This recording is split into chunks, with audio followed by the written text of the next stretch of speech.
আসসালামু আলাইকুম বন্ধুরা, ওয়েলকাম টু নিহার্স কিচেন। আজ আমি আপনাদের সাথে চিকেন ভুনা বানানোর রেসিপি শেয়ার করছি।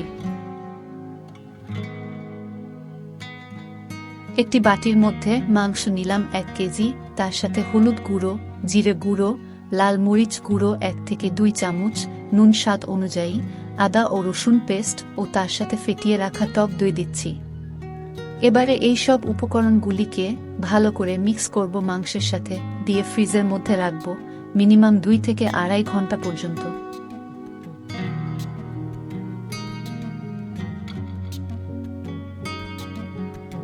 A few hours later.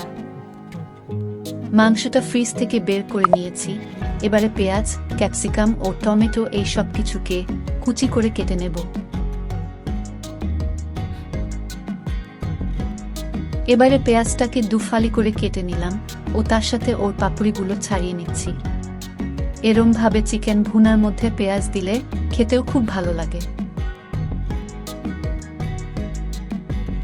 টমেটোগুলোকে ভালো করে ধুয়ে নেওয়ার পরে ওগুলোকে স্লাইস করে কেটে নিলাম।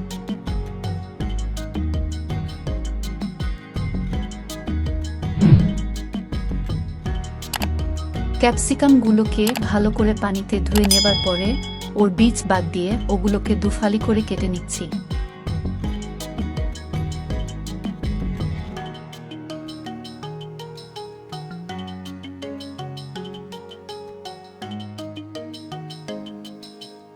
বন্ধুরা, আমি যে উপকরণগুলো ব্যবহার করেছি ওগুলো সব আগে স্লাইডে দিয়ে দিয়েছি। আপনারা যদি চান তাহলে নোট ডাউন ও করে নিতে পারেন। আর হ্যাঁ, আমি পুরো মাংসটা ব্যবহার করিনি, এখানে অর্ধেক মাংস নিয়েই রান্নাটা করব।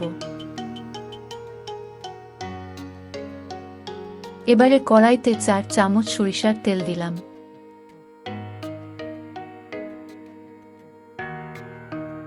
তেলটা যে একটু গরম হবে তখনই মাংসগুলোকে আস্তে আস্তে দিয়ে দেব কড়াইতে, দিয়ে মিডিয়াম আঁচে মাংসটাকে নেড়ে নেব কিছুক্ষণ।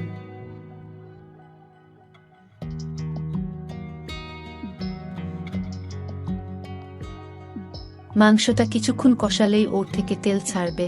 এবারে মাংস ম্যারিনেট করে রাখা বাটিটা পানি দিয়ে ধুয়ে নিয়ে ওই পানিটা এবারে মাংসের মধ্যে দিয়ে দিচ্ছি।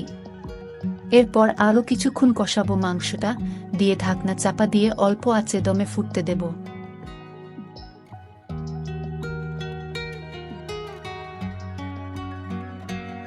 ঢাকনা খুলে নিয়েছি।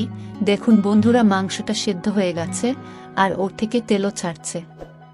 এবারে টমেটোগুলো দিয়ে দিচ্ছি কড়াইতে, দিয়ে টমেটোগুলোকেও ভালো করে নেড়ে নেব মাংসের সাথে, যাতে টমেটোর কাঁচা ভাবটা চলে যায় আর ওগুলো মাংসের সাথে যাতে ভালোভাবে মিশে যায়।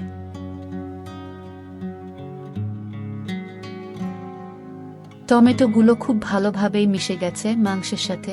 এবারে পেঁয়াজগুলো দিচ্ছি কড়াইতে, এগুলোকেও ভালো করে কষিয়ে নিতে হবে যাতে পেঁয়াজটাও ভালোভাবে মিশে যায় মাংসের সাথে।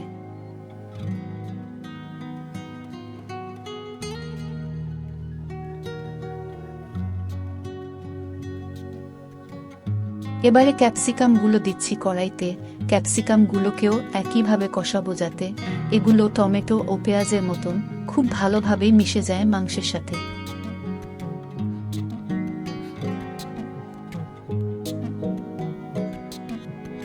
দেখুন বন্ধুরা, সমস্ত সবজি যেমন টমেটো, পেঁয়াজ ও ক্যাপসিকাম পুরোপুরি মিশে গেছে মাংসের সাথে, আর দেখতেও খুবই অসাধারণ লাগছে সবকিছু।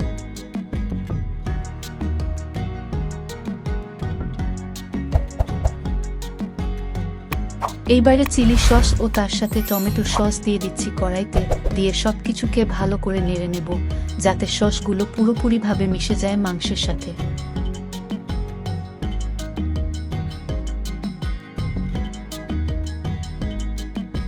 সব সসগুলোই খুব ভালোভাবে মিশে গেছে মাংসের সাথে। এবারে এর মধ্যে মাখন দিচ্ছি। আপনারা চাইলে মাখনটাকে স্কিপ করে ঘিও দিতে পারেন। আর আমি যেমন রান্নাটা সরিষার তেল দিয়ে করলাম, আপনারা যদি চান তাহলে ঘি দিয়েও পুরো রান্নাটা করতে পারেন। মাখনটা পুরোপুরি গলে গেছে। দেখুন, মাখন দিয়েছি বলে চিকেনের মধ্যে একটা শাইনি টেক্সচার এসেছে, আর খেতেও খুব সুস্বাদু লাগবে চিকেন ভুনাটি। মাখনটাকে গলানোর জন্যই ভালো করে নেড়ে নেব কড়াইয়ের মধ্যে। পুরোপুরি গলে গেলেই গ্যাস অফ করে ঢাকনা চাপা দিয়ে রেস্ট দেব 10 থেকে 15 মিনিট মতন। A few moments later. ঢাকনা খুলে নিলাম। কিছুক্ষণ নেড়ে নেবার পরে ধনে পাতা দিচ্ছি কড়াইতে। ভালো করে নেড়ে নেব যাতে ধনে পাতাটা ভালোভাবে মিক্স হয়ে যায় পুরো মাংসের সাথে।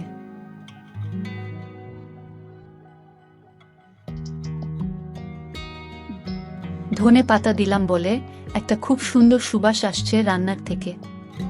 এবারে সোয়া সস দিয়ে দিচ্ছি। সোয়া সস দেব বলেই আমি খুব বেশি লবণ দিইনি, কারণ সোয়া সসে লবণের পরিমাণ ভালোই থাকে, তাই লবণ একটু কম দিলাম। A few inches later. এবারে পরিবেশন করছি। দেখো বন্ধুরা, কি না অসাধারণ লাগছে, এটি একদম মনে হচ্ছে এবারে হামলে পড়ি। যাই হোক, আপনারা এই রেসিপি রুটি, লুচি ও পরোটার সাথেও খেতে পারেন। যা সুন্দর লাগবে খেতে, যে কি বলবো আপনাদের। এই রেসিপি আপনারা অবশ্যই ট্রাই করে দেখুন আর আমায় জানাবেন কিন্তু কমেন্ট করে যে কেমন লাগলো আপনাদের এই চিকেন ভুনা রেসিপিটি। আমার যেমন রান্নাটি করতে খুবই ভালো লাগলো, তেমনি আমি আরও খুশি হব যদি আপনারাও এটি ট্রাই করে দেখেন। আজ তাহলে এই পর্যন্তই বন্ধুরা, তাহলে দেখা হচ্ছে খুব তাড়াতাড়ি একটি খুব সুন্দর রেসিপি নিয়ে। ভালো থাকুন, সুস্থ থাকুন, আল্লাহ হাফিজ।